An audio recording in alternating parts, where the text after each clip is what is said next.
নদী-নালা, খাল-বিল কিংবা সমুদ্র সবখানেই বিচরণ রয়েছে অদ্ভুত সব মাছ বা প্রাণীর। কিছু মাছ যেমন আমাদের জন্য খাদ্য হিসাবে অত্যন্ত গুরুত্বপূর্ণ, তেমন কিছু মাছ আমাদের প্রাণনাশের কারণও হতে পারে। তেমন একটি মাছের নাম হলো পটকা মাছ। ইংরেজি থেকে বলা হয় পাফার ফিশ। এই মাছটি সাধারণ অবস্থায় খুব শান্ত প্রকৃতির হলেও এরা বিপদে পড়লে মুহূর্তের মধ্যে মুখ ফুলিয়ে নিজের রূপ বদলে ফেলতে পারে। এই অদ্ভুত আচরণের কারণে অনেকে একে ফুটবল মাছ নামেও ডেকে থাকে। কিন্তু এই গোলগাল এবং নিরীহ চেহারার আড়ালে লুকিয়ে আছে এক চরম বিপদ। এই মাছটি মূলত তার শরীর ফুলিয়ে নেওয়ার ক্ষমতা এবং দেহে থাকা বিষের জন্য বিশ্বজুড়ে পরিচিত।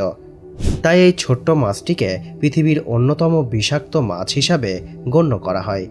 জ্ঞানলোকের আজকের ভিডিওতে আলোচনা করা হবে পাফার ফিশের জীবনযাপন, আত্মরক্ষার কৌশল এবং এর বিষাক্ত বিষ সম্পর্কে।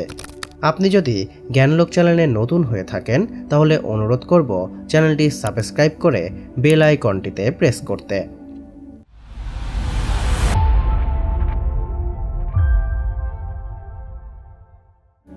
মৎস্যবিজ্ঞানীদের ভাষায় পটকা মাছ বা পাফার ফিশ মাছের পরিবারকে বলা হয় টেট্রাওডটিনিডি।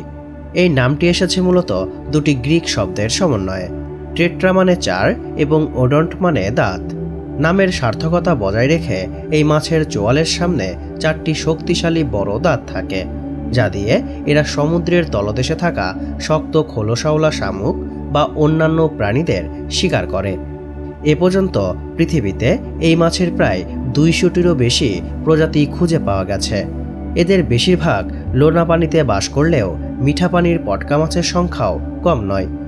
দক্ষিণ এশিয়া, আফ্রিকা ও দক্ষিণ আমেরিকার নদীগুলোতে প্রায় 30টি প্রজাতির মিঠা পানির পটকা মাছ বাস করে, যার মধ্যে কঙ্গো পটেটো পাফার এবং ইন্ডিয়ান পি পাফার বেশ পরিচিত।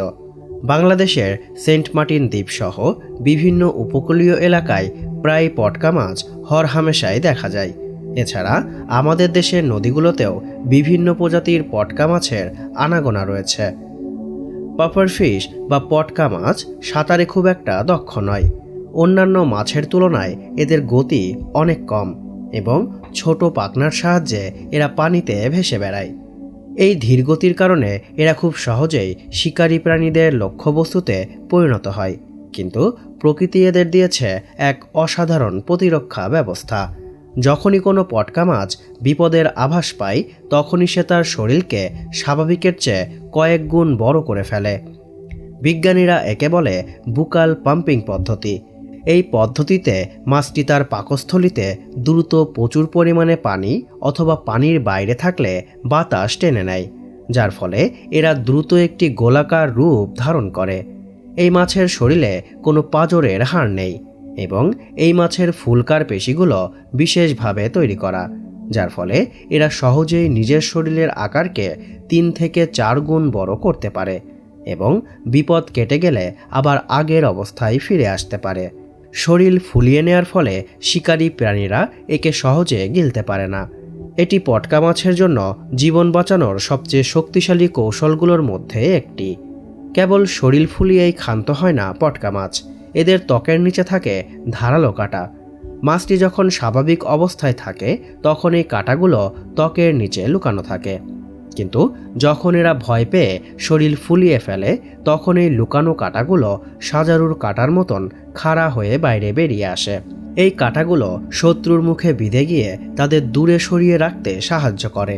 এটি এদের প্রতিরক্ষার দ্বিতীয় স্তর হিসাবে কাজ করে, যা অনেক শিকারীকেই আক্রমণ করা থেকে বিরত রাখে। পটকা মাছের সবচেয়ে ভয়ঙ্কর দিক হলো এর দেহে থাকা বিশেষ ধরনের বিষ।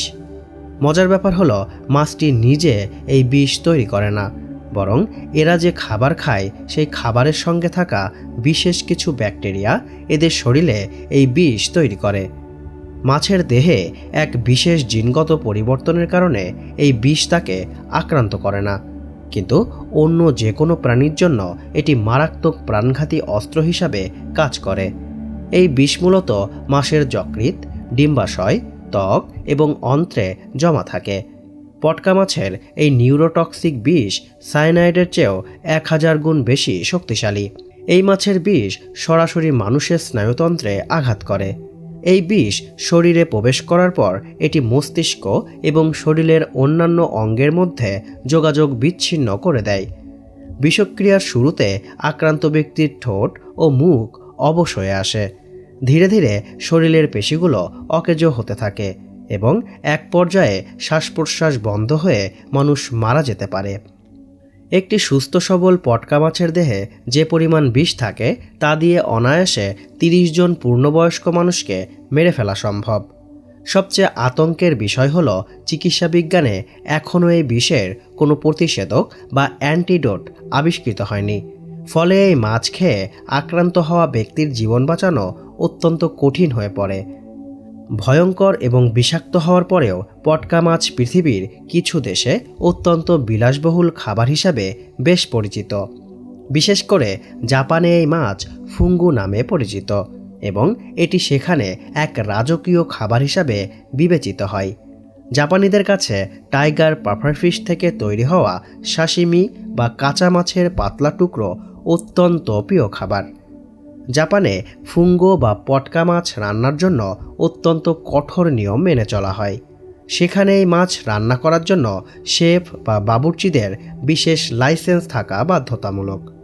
বছরের পর বছর ধরে কঠোর প্রশিক্ষণের মাধ্যমে তারা শেখেন মাছের কোন অংশগুলো বিষাক্ত এবং কোন অংশগুলো খাওয়ার উপযোগী। প্রশিক্ষণ ছাড়া সেখানে কেউ এই মাছ স্পর্শ করার অনুমতি পান না। দেখা গেছে যে জাপানে পটকা মাছ খেয়ে মৃত্যুর ঘটনা মূলত তারাই ঘটায় যারা সঠিক নিয়ম না মেনে নিজেরা বাড়িতে মাছটি রান্না করার চেষ্টা করে। বাণিজ্যিক রেস্তোরাঁগুলোতে বিশেষ লাইসেন্সপ্রাপ্ত শেফদের হাতে তৈরি খাবার খেয়ে মৃত্যুর ঘটনা খুবই বিরল। তবে ঝুঁকি কমাতে জাপান সরকার এখন সমুদ্র উপকূলের 18টি ভোজ্য পটকা মাছের তালিকা নির্দিষ্ট করে দিয়েছে। পটকা মাছ খাওয়ার এই রোমাঞ্চ কিন্তু আধুনিক যুগের কোনো শখ নয়। প্রত্নতাত্ত্বিক গবেষণায় দেখা গেছে যে আজ থেকে 2000 বছরেরও বেশি সময় আগে মানুষ এই মাছ খাদ্য হিসাবে গ্রহণ করত। প্রাচীনকালের আবর্জনার স্তূপে পটকা মাছের অবশিষ্টাংশ খুঁজে পাওয়া গেছে, যা থেকে বোঝা যায় প্রাচীন মানুষরাও এই মাছের বিষ সম্পর্কে অবগত ছিল এবং অত্যন্ত সাবধানতার সঙ্গে এটি গ্রহণ করত। পটকা মাছ প্রকৃতির এক অনন্য ও রহস্যময় সৃষ্টি, যা একই সাথে বিস্ময়কর এবং অত্যন্ত বিপজ্জনক। এর অদ্ভুত শারীরিক গঠন, নিজেকে বেলুনের মতন ফুলিয়ে নেওয়ার জাদুকরী ক্ষমতা এবং এর শরীরে থাকা বিষ একে মৎস্য জগতের অন্যান্য প্রাণী থেকে সম্পূর্ণ আলাদা বৈশিষ্ট্য দান করেছে। তবে এর দৃষ্টিনন্দন রূপ এবং জাপানের মতন দেশে সুস্বাদু খাবার হিসেবে কদর থাকলেও এর ভেতরে থাকা প্রাণঘাতী টেট্রোডোটক্সিন বিষের ভয়াবহতা কোনোভাবেই উপেক্ষা করার সুযোগ নেই।